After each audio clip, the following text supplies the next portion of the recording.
tubaye ikaze nshuti bakunzi ba Nkuru Media, twakiriye Shema, tukaba tugiye kuganira byinshi kumwerekeyeho ndetse n'ibiri kumuvugaho muri iyi minsi. Shema, turakwakiriye. Murakoze cyane. Mumeze mute usanzwe makuru y'iminsi wari ugiye mu biki?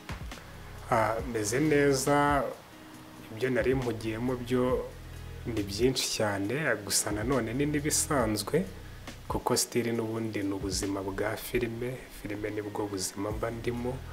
Urumva rero ntaho bitaniye wenda n'ibyo banzimo nibisanzwe ya gutyo.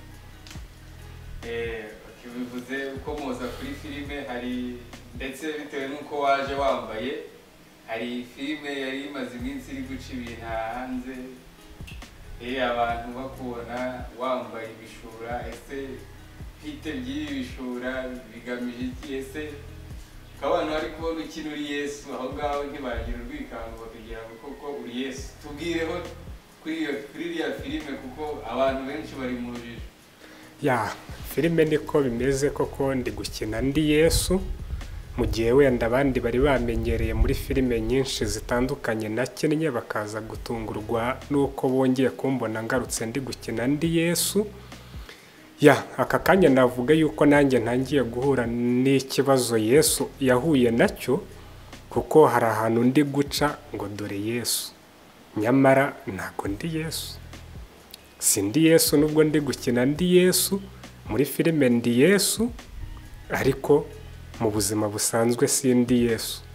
Tangiye guhura n'abantu benshi bavuga ngo dore Yesu, bamwe bari kumfukama imbere bari kwicuza ibyaha kandi wenda mbarusha ibyaha. Urumva ni ikibazo, ariko wenda navuga ikintu cyatumye mfata initiative yo kugira ngo nkine filime ya Yesu. Ya nta nubwo ari filime, nubwo wenda nyuma kariya nabivuga abantu bambonyemo yari sample, nkaba nzakina filime iriya yari comedy. Abantu be kuza kubyitiranya cyane. Iriya ni comedy nakinnye, ariko nyikina ifite message nashakaga gutanga. Nashaka gutanga message yuko ku munsi w'imperuka abantu benshi bashobora kuzabona uwo bitaga Yesu, cyangwa bakekaga ko ari Yesu cyangwa ishusho bahayemo Yesu bagasanga siwe.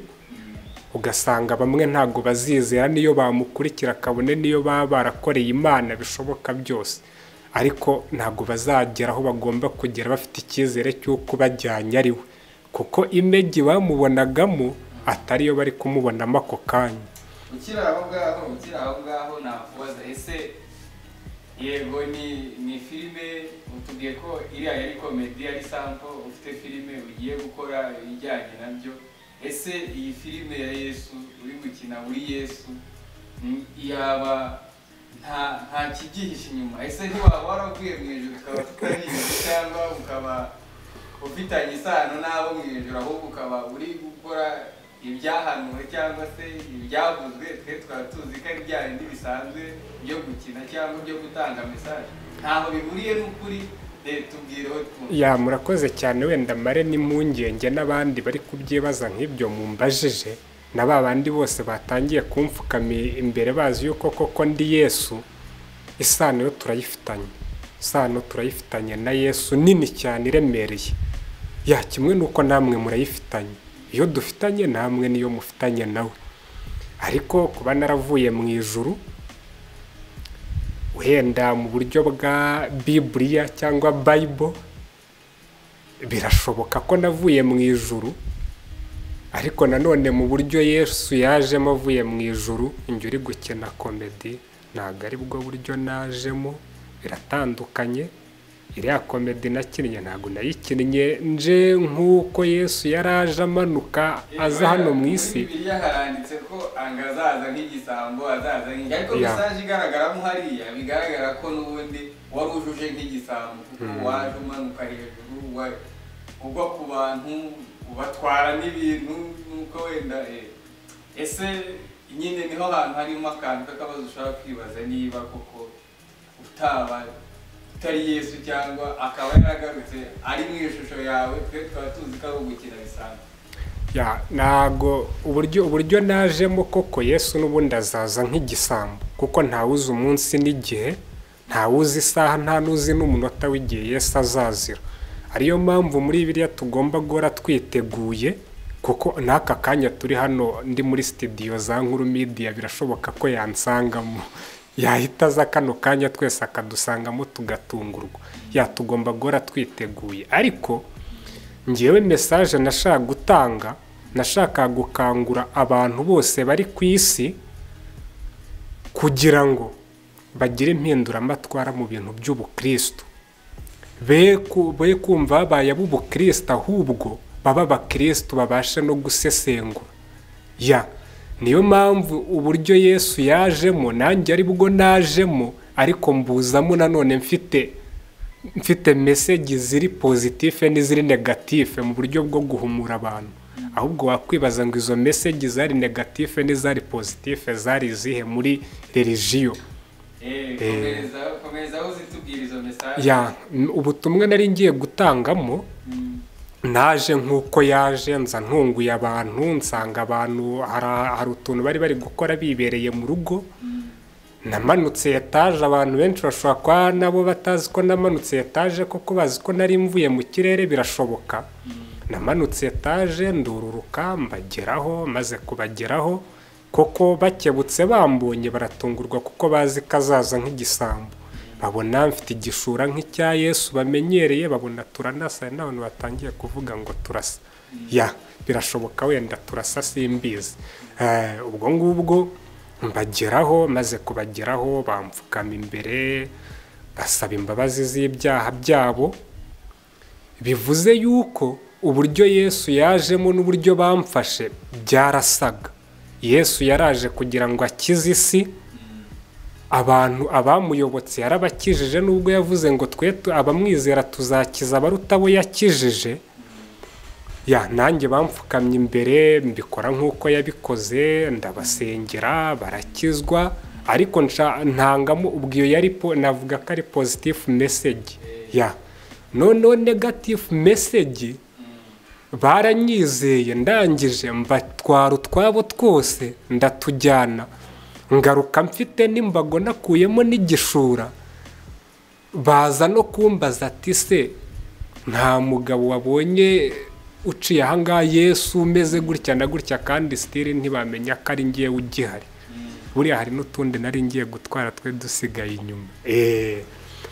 Okay, wenda tukiri kuri iyi projet mbere yuko wenda tuganira no kuzindi kuko iyi projet iri interesting cyane abantu bari mu rujijo ashaka kumenya aho byinshi. Ese kuba usanzwe wambaye igishura cy'umweru umweru werurutse cyane umweru wera ubu ngubu ukaba wambaye kitari umweru cyane nka cya kindi gisanzwe ukinisha wambaye. Ese iyo nta message bitanga nta kintu birimo kuba wahinduye iyo shura yawe? Ya nshatse nakubwira yuko uri umuhanga ureba kuri. Message irahari kuko biranajyanye n'iyo positive na negative message narindi kuvugaho.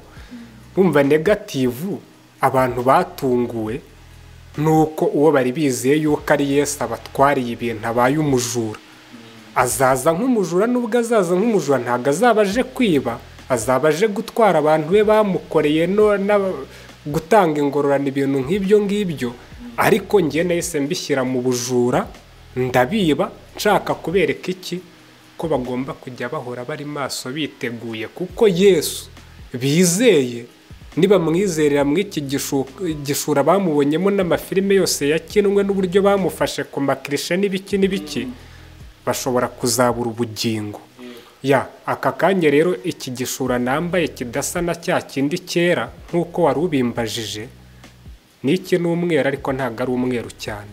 Buriya umuntu iyo yambaye igishura cy'umweru nyamweru bisobanura yuko ari ikintu kitagira inenge. Uko ugaragara inyuma ari nako uri kugaragara mu mutima. Ya kuko buri igishura cy'umweru ufashe n'akantu k'akondo cyangwa kakandu kagikozaho gahita kagaragara cyane kurusha uko wabona ryabara ry'umweru uri kubona. Bivuze yuko intungane cyangwa umuntu w'umwera iyo akoze icyaha byorohera abantu benshi cyane guhita babona yuko yakoze icyaha kurusha uko babona babandi bivuruguta mu byaha, kuko hari ukundi kuntu aba afatwa. Nanjye impamvu rero nambaye kino gishura noneho kitari umweru cyane, ndi gushaka kwereka ba bantu bayatangiye kuza bamfukama imbere banyita Yesu. Ntabwo ndi Yesu, nanjye ndi umunyabyaha nk'abandi banyabyaha bose. Abamfukama imbere ngo mbasengera, igihe bansengera wenda ari bo bagerageza kundusha, yego nanone sindi umunyabyaha, kuko nkora ibishoboka byose kugira ngo mve mu byaha, kandi nako kumenya ubwenge. Kuva mu byaha ngo niko kujijuka, niko numva Bibiliya ivuga. None tuyivaho message noneho wagenera abantu bagenda babona amafishe nkuko wagiye bidusobanurira, babona ishusho nk'abantu bakuze. Abantu bakuze agera imbere y'ishusho bashushanyije nka Yesu akayipfukamira akagera gute. Message wabaha kugira nawe nkuko wagiye wigarukaho ngo murahura n'umuntu akavuga ngo dore Yesu, nawe nimuzajya muhura atazagira ngo hari icyo mwimye nka Yesu. Mu by'ukuri message wabaha ni iyihe abagukurikiye none ahangaha? Murakoze cyane. Navuga ngo njyewe njya no gutegura ino projet, nari nabitekerejeho cyane. Nagize agahinda gakomeye ndebye uburyo ubwoko bw'Imana buri kubaho hano mu isi, cyangwa abantu bari mu buyobe. Ndavuga nti muri industry ndimo ya sinema, muri industry ndimo y'ubuhanzi muri rusange, ni uruhe ruhare rwanjye natanga kugira ngo nibura mfashe bariya bantu bari mu buyobe? Niko gutegura nyine no projet ya Yesu ari cyo kintu nshaka kubafasha. Buriya ikintu kimbabaza cyane, abantu benshi b'abakristo, wenda tube twirengagije abatari abakristo, nabo bazaba abakristo. Ni byiza kuko umuntu wese aba ashaka kuba umukristo, kabone niyo utabigeraho. Ariko ikintu cya mbere kimbabaza ni ukubona umuntu asenga cyane, ari umukristo, akora n'ibikorwa byiza byinshi cyane byo kwera imbuto, ariko still nawe akaba akiri muri ba bandi bafite imyizerere ivuga yuko umunsi wo kujya mu ijuru cyangwa umunsi w'umuzuko Yesu bazabonera rimwe, bavuga ko twese tuzamubonera rimwe, azaza nka ya mafoto turi kubona ya Yesu, azaza ari muri image y'iriya filime ya Yesu nk'uko tumubona ari gukina. Biteye agahinda cyane rero iba umukristo aka kanya azi yuko Yesu yizeye, Yesu uzamufasha kugera mu ijuru, asa nka kuriya turi kumubona muri filime. Urumva naza atameze nk'uko twese tumubona hariya muri filime cyangwa ku makrishi, ntabwo tuzizera yuko umuntu dukurikiye ari Yesu. Ngenda guha nk'urugero, njya gutegura kano ga projet, hari umukecuru umwe, ntago ndi buvuge ngo yasengeraga ahangaha, kuko wenda nta n'iki iby'amadini byaza gufasha. Idini ryose rizabonekamo umugeni, ya madini yose azatanga abakandida cyangwa abageni bazajya mu ijuru. Kujya mu ijuru ntago ari idini. Ariko hari umuntu umwe twigeze kuganira w'umukecuru, w'umukristo cyane pe. Ndangije noneho ndamubwira, ariko rero uyu muntu uri muri filime, twari turi kureba filime ya Yesu, namubwira turiya muntu ntabwo ari Yesu, ni umuntu nkanjye. Wenda ikintu dutandukaniyeho nuko afite uruhu rwera, ariko ni umuntu nkatwe, uriya ntabwo ari we Yesu. Umukecuru yakuruye akabando ku ruhande. Nakijijwe n'amaguru, ntumbaze uburyo nasimbutse mu ntebe. Yarabifashe mu rwego rwo kuba uri umuhakanisha. Yahise amfa aramubwira ati uri umubudiste, usenga Buda. Biramubabaza cyane, aramubwira ati umwana nkawe nzi ukomoka mu miryango y'abakristo, ntabwo nzi ko ufite guhakana nk'uko nguko. Ubwo ndamwitaza, mera nk'ujya nko muri metero nk'eshanu zahari kugira ngo tuganire. Arangije arambwira ngo nteye agahinda, urambabaje cyane, niba ukomoka no mu miryango y'abakristo, nawe mbona ujya gusenga ugira gutyo ukaba utazi yuko uriya ari Yesu. Amwe ati nibyo uriya ni Yesu mu buryo bw'imfashanyigisho, ariko uriya ntabwo ari we Yesu nyirizina twebwe twizera tuzabona ku munsi w'umuzuko. Uriya n'uwadufashije kugira ngo tubashe kumva inyigisho icyo Bibiliya idusaba, tugire imyizere nk'uko ijambo ry'Imana ritubwira ngo tumenye ubwenge. Nitwe tugomba gusoma Bibiliya ariko tukagira n'iki n'ubundi buryo tuyisesenguramo kugira tumenye ibirimo neza, tubashe kubihuza n'ubuzima busanzwe. Urugero, iyo abantu benshi njya nkunda kumva wenda bavuga yuko gusoma ibitabo bidafite nk'uburyo bw'amashusho biravunana cyane, kwibonera ibintu by'ibidiyaloge ari igihe ubisoma ukumva ubaye bored, ariko iyo hagiye harimo utuntu tw'amashusho biragufasha cyane, ukaba wasoma na page 10 ufite ukiryohewe, kuko hari udushusho turi kugenda tukwentresa ukadukurikira bigatuma ube usoma n'ibihanditse. Ni nayo mpamvu rero iriya filime ya Yesu itegurwa ishyirwa no mu mashusho, cyangwa se no mu bitabo byinshi dusoma tukabona harimo amashusho ya Yesu na ba Bikira Mariya n'abandi bantu ba Petero bande n'abandi. Biriya byose byari bigomba kudufasha kugira dusome Bibiliya, dusobanukirwe, tubashe kumenya byinshi, ariko uriya ntabwo ari we Yesu rwose. Mu mbabarire bakristo, nshuti, bavandimwe, uriya ntabwo ari we Yesu tuzabona.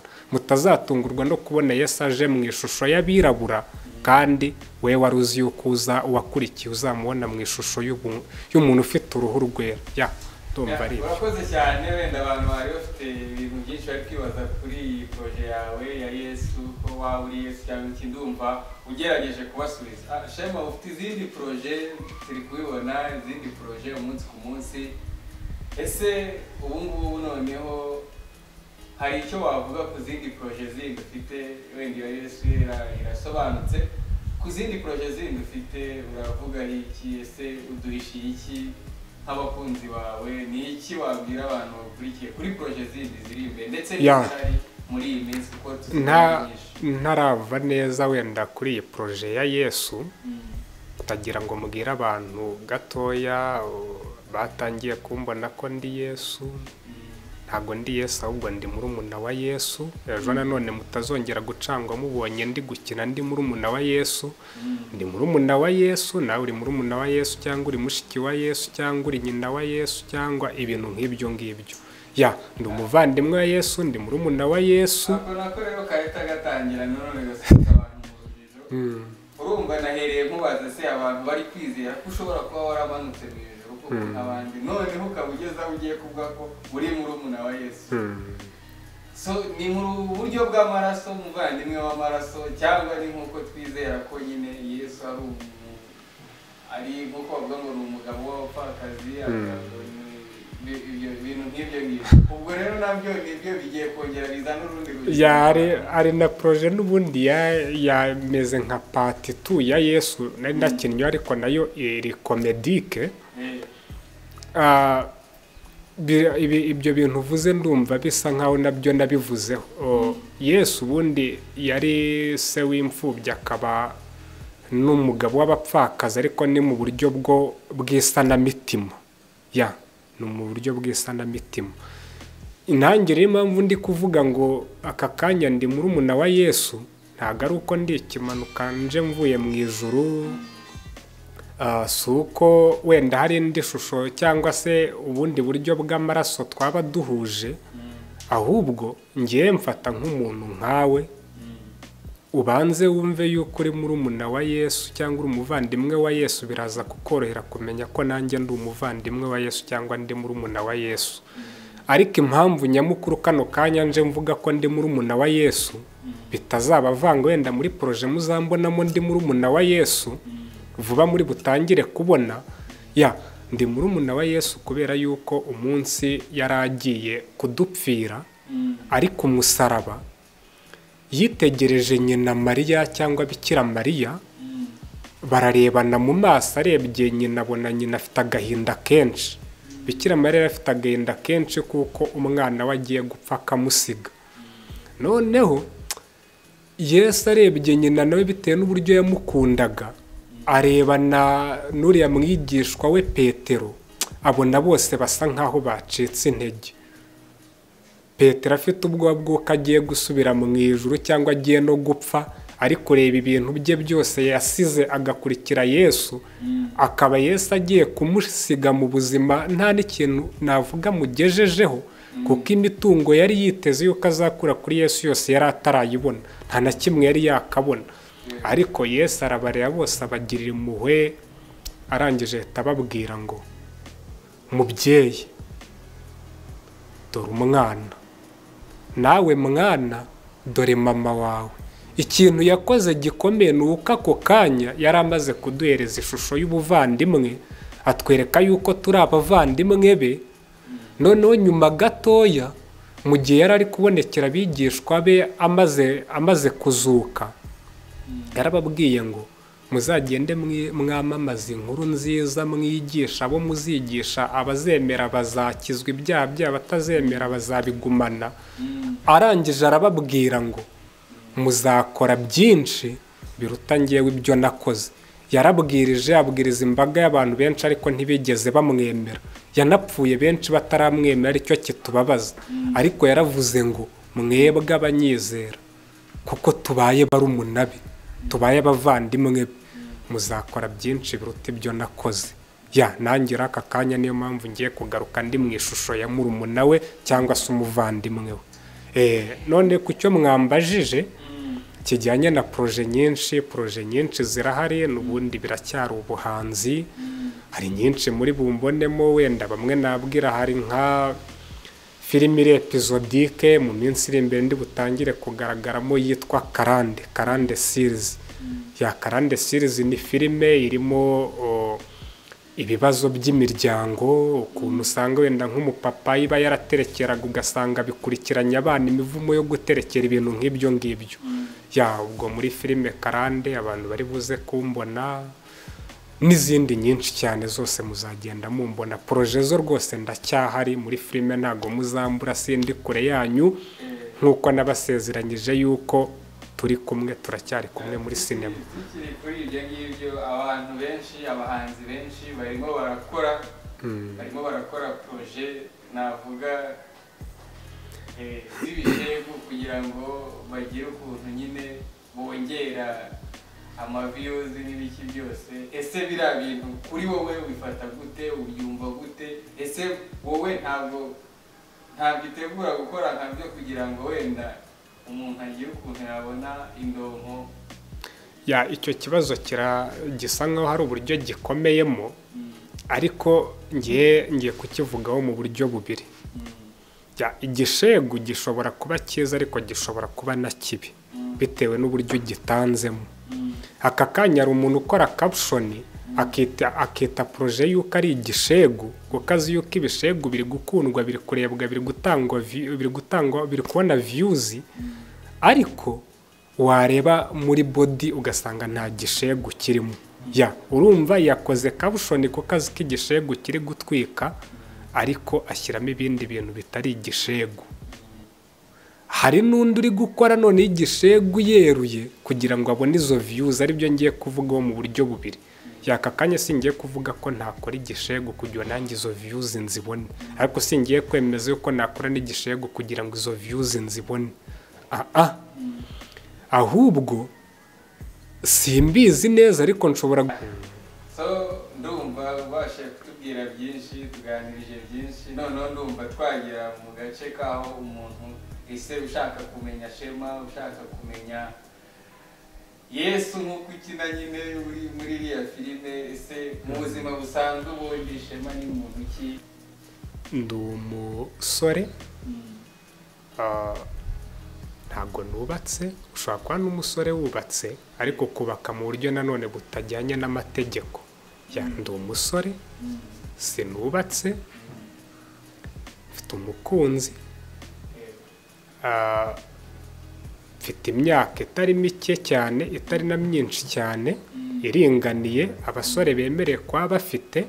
Niyo naba narengejeho wenda narenzaho umwe cyangwa ibiri, mu gihe wenda abafite nk'iyo ngiyo nyine bashobora kuba wenda ari abagabo.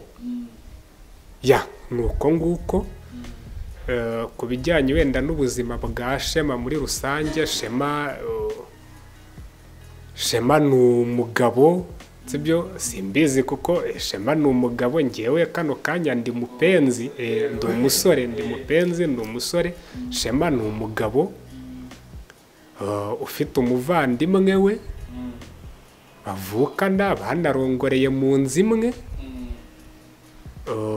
Shema ni umugabo uri muri ba bagabo bafata imyanzuro isa nkaho iri direct kandi wenda inahubutse sometime uwo ni we Shema ubwo rero aho ngaho uraza kutugereranyiriza Shema tubona muri filime Shema tubona yaktiga kuriya ufata iyo myanzuro ese Shema umeze kuriya atandukaniye na mupenzi tubona mu nzira bisanzwe se aho hari isano banafitanye Shema na mupenzi yabaratandukanye cyane Shema na mupenzi ni abantu babiri Shema nanjye mupenzi ni abantu babiri batandukanye nubwo ari abantu bava mu muntu umwe ariko baratandukanye cyane Shema nkuko nari ndi kubivuga ni umuntu ufata imyanzuro iri direct sometime uhubuka cyane Shema ahagarariye ba bagabo bose nyine bafata imyanzuro nta bintu byinshi babanje nta bushakashatsi babanje kujya gukora uvuga ibintu uko bimuvuyemo akagaragaza amarangamutima ye ntacyo yikanga atitaye no ku ngaruka zishobora gukuza cyangwa ntizize we aho kugira ngo anigwe n'ikimurimo yanigwa n'uwabibwiye uwo ni we Shema ariko mupenzi we ni umuntu mu buzima busanzwe uvuga amagambo makeya ni umuntu uvuga ikintu yabanje gutekereza yabona anafite n'ibitekerezo yenda byacyo bidahagije cyangwa ubushakashatsi bukeya bw'ikintu agiye kuvuga agahitamo kwicecekera akabanza akabyihorera yazabona afite amakuru akavuga aho niho hantu hambere nyamukuru batandukaniye yari hanze dukuye mu rujijo bamwe kubyo twibazaga mbere yuko dusoza Shema urabwira iki bitega iki abakunzi bawe abakunzi ba projet zawe abantu bagufana bitega iki mu minsi iri imbere ibyo nababwira kwitega abakunzi banjye ni byinshi ariko abakunzi banjye ikintu cya mbere nababwira ndabakunda nkunda abantu bankunda cyane kandi nkakunda n'abatankunda cyane uwo ni we mupenzi ni nawe Shema ndabakunda cyane ndabasezeranya yuko nkuko intore aho zisezeraniye ariho zihurira abankunze muri projet za filime muzambona muri filime nyinshi zizabaryohera kurusha izabaryoheye mu mbonamo ntabwo nzabatenguha ariko ikintu kimwe nababwira kugira ngo mbe Shema mwiza mwifuza kugira ngo mbe wenda ngende no mu yandi mazina munzimo mbe nk'uwo mukinnyi mwifuza hari ibintu byinshi cyane mu ngomba nanjye hari byinshi mbagomba ariko ibyo mbagomba byinshi nzabibaha kubera ibyo mu ngomba mwabimpaye yadufashanye ubwo nabasaba kunshyigikira yaba ari mu buryo bw'ibitekerezo kuri Nkuru Media comment ntago ziri closed ntago ziri off ziri open isaha n'isaha umuntu watugiraho inama turazakira kandi twabona ari inama zo gukurikiza tukazikurikiza usibye ko abafana bacu inama muduha inyinshi turazikurikiza mukomeze mudushyigikire mu buryo bwose mushoboye gutera imbere kuzamura urwego rwacu nimwe tubikesha mudahari ntago twatera imbere mudahari nta nubwo twakora kuko nubundi ntacyo twaba turi gukorera ibi turimo twabigumana ariko murahari kugira ngo tubibahe mutubere ba ambasaderi mudufashe kugira ngo turebe yuko nibura ibintu byarushaho kugenda neza birumvikana rero Shema reka tugushimire tubwira n'abadukurikiye abakunzi ba Nkuru Media mukore subscribe abatara subscribinga musharinge comment n'ibiki byose kugira ngo twese dukomeze dutere imbere mugire ibihe byiza murakoze turawukunda